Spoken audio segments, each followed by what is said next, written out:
buying a bigger home, it's supposed to feel exciting. I mean, it is an upgrade, right? Well, I've had a number of Inland Empire homeowners over the last few years come to me and tell me that wasn't the case for them. Sure, they got the space, they got the newer, the nicer home, but 6 months after moving in, they quietly started wondering, did we make the right move? So let's do this. Let's walk through some of the most common regrets that I hear from many homeowners. This way, if you are planning on making a move in 2026, you can avoid these same regrets. Regret number one, the commute looked fine until it wasn't. Yeah, one of the more common regrets I tend to hear starts with, on paper, the commute didn't look that bad. I've come across quite a few homeowners that either move further north or further east or further south thinking they're gaining quality of life. Instead, for them, they just added an extra 45 minutes a day to their commute. That's not just gas money, that's time with your kids, time at home, energy at the end of the day. Listen, the mistake, it wasn't about moving, because there's too many homeowners that are beyond happy with the last move they made. No, it's not doing enough homework on the commute before committing themselves to it. Hey, real quick, if this is your first time here, my name's Jose and I am your SoCal Realtor. Here we help Inland Empire homeowners sell smart, buy their next home better, and move with confidence. So if you are thinking about making a move, don't hesitate to reach out. My team and we are here and ready to help you. But enough about that. Let's go ahead and get back to the rest of the video. Regret number two is overbuying space they don't actually use. I've actually seen this one surprise quite a few people. They upgraded because they could. They wanted more bedrooms, or they wanted a bigger loft, or they wanted extra flex space. Then they later realize rooms end up sitting empty. Cleaning ends up taking longer. Utility bills creep up on them, and the house ends up feeling bigger, not necessarily better. I don't like the sound of that. More square footage doesn't automatically mean more comfort. In fact, many times the regret isn't necessarily the payment.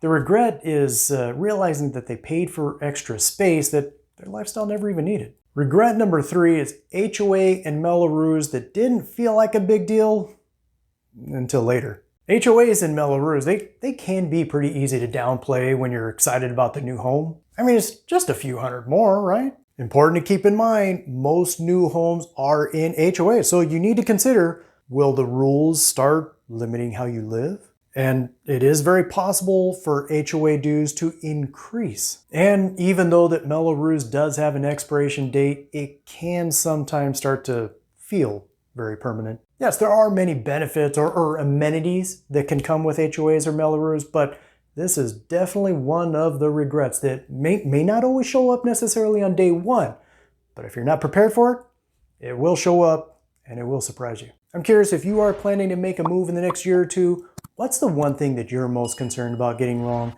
Let me know in the comments below. I'd love to hear from you. Regret number four, losing that neighborhood feel they didn't realize how much they valued. This one can be emotional because they may have left a street where the kids played outside, the neighbors all waved at each other, everything just felt familiar. And now they landed in a place that might look really nice, but it's quieter, and not in the right way, because listen, the regret isn't the house, because I'm sure it's safe to say that they probably wouldn't have made that move if it wasn't a really nice home. Instead, it's realizing that they may have left behind the community feel that they were used to.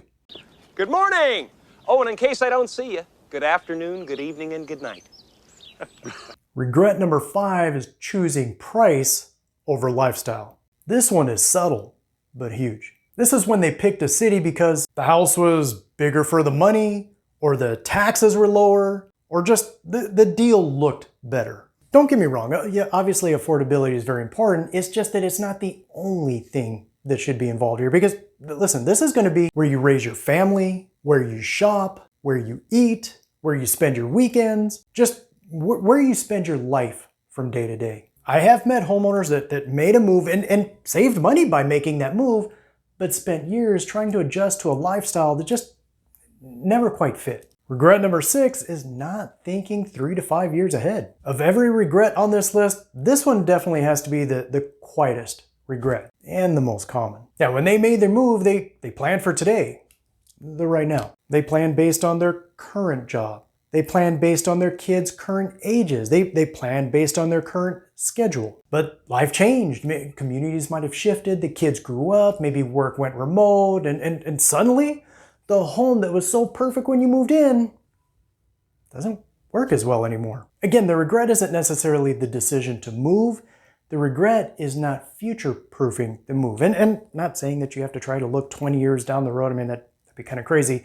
But I would try to at least look 3 to 5 years down the road. Of course, if you do have any questions at all, or if you are thinking about buying or selling anywhere around the Inland Empire, my contact information is below. Feel free to reach out. Otherwise, until then, catch you on the next one.